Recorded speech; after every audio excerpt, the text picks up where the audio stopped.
안녕하세요. 오늘도 명리학을 무기로 활용하려는 파이님들과 함께하고 있는 초명입니다. 오늘은 제가 개인적으로 출산태기를 하지 않는 이유에 대해서 말씀드려볼까 해요. 제 주변을 보면 친한 선생님들 중에서도 사주 출산태기를 해주시는 분들 되게 많으시거든요. 절대 그분들을 비판하는 영상이 아니라는 걸 먼저 말씀드립니다. 단순히 제가 개인적으로 현재 요청이 와도 출산태기를 하지 않는 이유에 대해서 말씀드리려고 하는 거예요. 사실 제가 처음 상담을 시작했던 몇 년 전만 하더라도 출산태기를 요청하시는 분들이 그렇게 많지는 않았어요. 그런데 안 한다고 제가 말씀을 드리고 영상에서도 밝혔음에도 불구하고 점점 출산태기를 하는 분들이 늘어나고 있는 것 같습니다. 아무래도 인간이 태어나서 겪을 수 있는 가장 큰 고통 중에 하나가 출산의 고통이잖아요. 그래서 개인적으로 제왕절개를 선택하시는 어머님들도 많아지고 있는 것 같고요. 그리고 이왕이면 제왕절개를 하는 건데 조금이라도 내 아이에게 도움이 될 수 있는 시간을 잡아주는 게 더 낫지 않을까, 이런 생각을 하시는 분들이 많아지다 보니까 자연스럽게 태기를 원하시는 분들도 늘어나는 것 같습니다. 혹시라도 출산태기를 다른 선생님들께 의뢰하려고 하는 분들이 계시다면 꼭 이거 하나만큼은 마음 먹으셔야 돼요. 뭐냐면, 내가 날짜를 잡기 전에 의사나 병원 사정으로 제왕절개 시간이 미뤄진다, 그러면 반드시 다른 병원에 가서라도 꼭 그 시간에 아이를 낳겠다, 이런 굳은 각오와 의지가 필요하거든요. 막상 명리학자에게 출산하면 좋은 날짜를 잡았어요. 그래서 병원에 가서 제왕절개 수술을 받으려고 하는데 갑자기 의사가 이전에 수술이 너무 길어지고 해서 아이를 낳아야 되는 시간을 벗어나게 된 거죠. 그렇게 되면 차라리 출산태기 날짜를 잡은 것만 못하는 경우가 생길 수도 있잖아요. 왜? 아이를 낳으려고 하는 그 시간이 달라졌을 때 연주, 월주, 일주, 시주 중에서 시주가 완전히 달라지는 거잖아요. 이건 사주 전체가 완전히 바뀌는 거라 내가 원했던 사주에서 완전히 비껴나는 경우가 생길 수 있거든요. 자, 이제 본격적으로 제가 출산태기를 하지 않는 이유에 대해서 말씀드려볼까 합니다. 출산태기를 할 수 있는 날짜를 잡아준다고 해서 전 이게 천기누설이다 이렇게 생각하진 않거든요. 단순히 제가 실력이 부족하기 때문입니다. 그리고 아이의 인생에 관여하는 게 될까봐 조금 두려운 부분도 있어요. 정확히 말하면 나중에 아이가 커서 원하는 대학에 합격하지 못하거나 또는 큰 질병에 걸리거나 큰 사고가 났다, 그래서 몸을 다쳤다 하면 대부분의 부모님들이 아마도 자신을 원망하게 되지 않을까 싶어요. 내가 왜 하필이면 아이 사주를 이렇게 잡아줘서 아이가 문제가 생긴 건 아닌가, 혹은 이 날짜를 잡아준 역술가를 대신 원망할 수도 있겠죠. 잘 생각해보면 출산태기를 할 때 고작 명리학자가 관여할 수 있는 건 일주하고 시주뿐입니다. 월 말이나 월 초다? 그렇게 하면 월주 정도는 바꿀 수도 있겠죠. 1월 말 또는 2월 초에 아이가 태어날 것 같다라고 한다면 연주까지도 바꿀 수는 있겠지만 대체적으로 인간이 관여할 수 있는 건 일주와 시주뿐입니다. 그러면 이 작은 선택지 내에서 또 산모가 제왕절개를 하겠다고 하는 날짜가 4일, 5일, 6일, 7일, 일주일 내라고 할게요. 이 작은 기간 내에서 고작 일주와 시주밖에 선택을 못 하잖아요. 경우의 수가 너무 적습니다. 이 시간대에서 부모라고 한다면 당연히 아이에게 좋은 사주를 주고 싶겠죠. 그런데 여기서 한 가지 꼭 짚고 넘어가야 될 게 뭐냐면, 과연 좋은 사주와 나쁜 사주를 가를 수 있는가, 가를 수 있다면 무엇이 그 기준이어야 하는가 일 텐데요. 흔히 고전을 보면 사주의 고저, 높낮이죠. 그리고 청하냐, 탁하냐, 또는 비나냐, 천하냐, 또는 성격이 되어 있냐, 파격이 되어 있냐, 이런 것들에 따라서 사주에 급을 나누었어요. 그 당시에는 당연히 사길신, 사흉신이라고 해서 일반적으로 흉신이라고 말하는 겁재, 상관, 양인, 칠살, 이런 것들은 안 좋아했을 거잖아요. 그 과거의 기준을 요즘 시대로 그대로 가지고 와서 사주를 판단을 할 때 만약에 사길신으로만 이루어진 사주가 있고 사흉신으로만 이루어진 사주가 있다고 할게요. 사흉신으로 이루어진 사주라고 해서 절대 나쁘다고 볼 수는 없겠죠. 예를 들어서 사주에 칠살, 즉 편관의 기운이 강하면 삶이 드라마틱하게 펼쳐질 수 있습니다.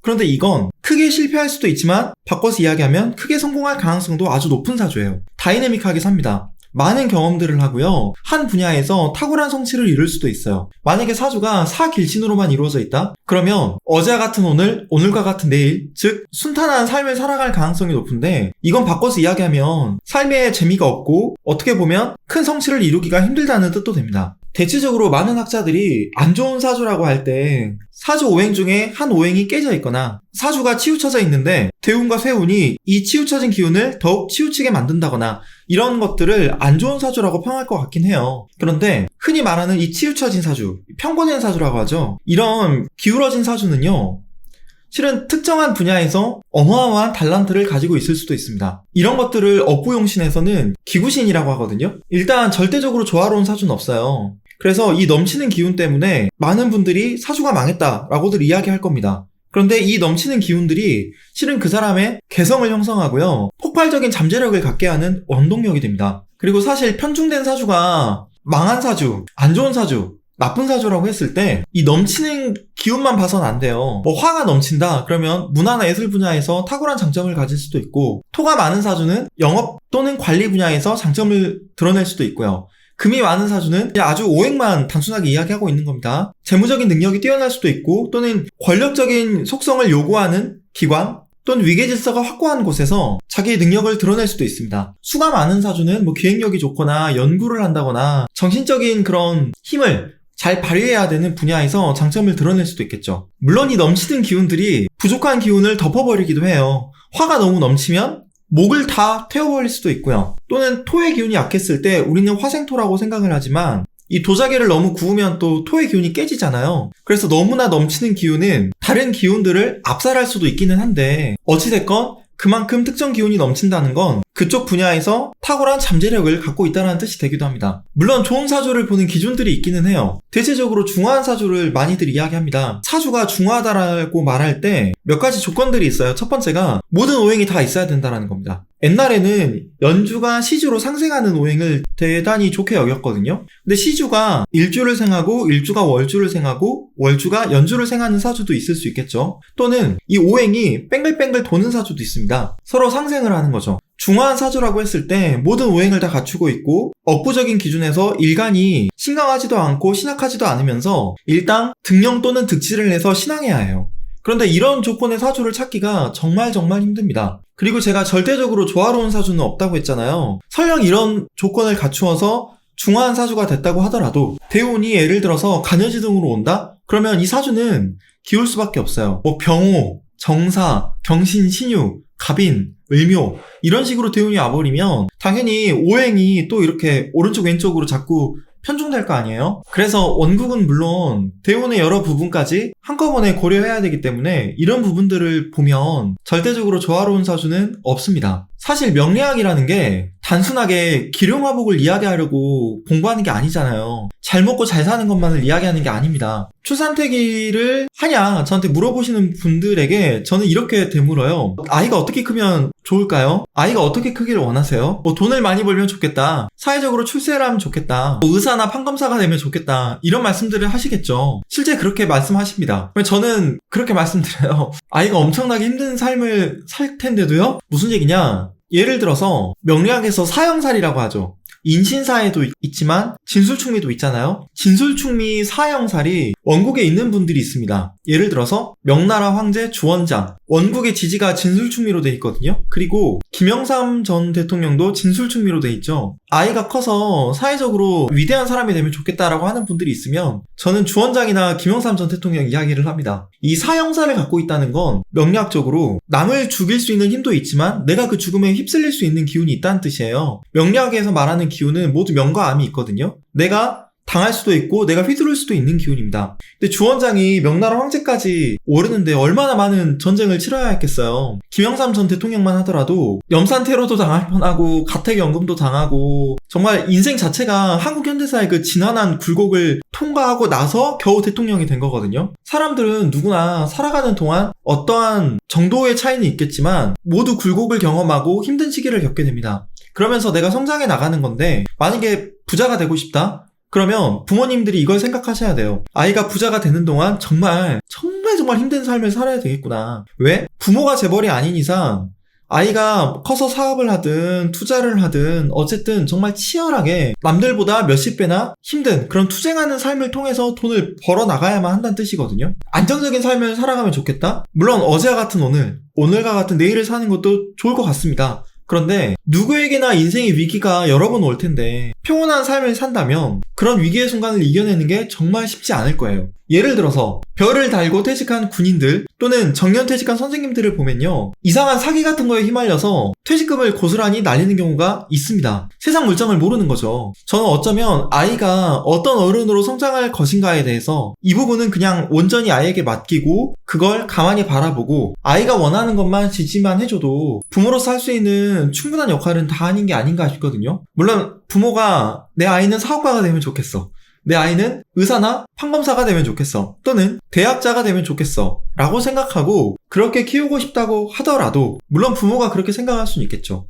근데 아이가 그런 삶을 원하는 건 다른 문제잖아요. 원할지 원하지 않을지 모르는 거니까요. 잠깐 정리를 하면요, 좋은 사주와 나쁜 사주의 기준은 없고요. 왜? 원국의 기운들이 순조롭게 이어진다 하더라도 대운하고 세운까지 그 기운을 도와주는 운으로 오는 건 아니니까요. 그리고 저는 어쩌면 사주보다 인간의 노력과 의지, 그리고 어렸을 때는 특수관계인의 영향, 자라는 지역의 기운, 이런 것들이 더 중요하다고 생각합니다. 예를 하나 들어볼게요. 이 연구를 하다가 발견한 사례인데, 부모가 경제적으로 너무 힘들었어요. 사업을 했는데 잘 안 된 겁니다. 당연히 아이를 안 낳으려고 했어요. 너무 사는 게 힘들어서. 근데 어쩌다가 아이가 생겼고 어쩔 수 없이 지우지 못해서 아이를 낳았습니다. 근데 아이가 태어나고 나서 아이가 커가니까 어쩔 수 없이 빚을 져서 이사도 하게 되고 했는데, 그 이후부터 사업도 너무나 잘 풀리고 이사를 했는데 집값도 엄청나게 오르고 지금의 삶이 예전에 비해서 너무너무 순조로워진 거예요. 사주를 보니까 놀랍게도 엄마하고 아빠하고 아이가 전부 다 수가 용신이었습니다. 그런데 엄마하고 아빠하고 아이의 1월지가요, 신자진으로 삼합이 돼요. 이 신자진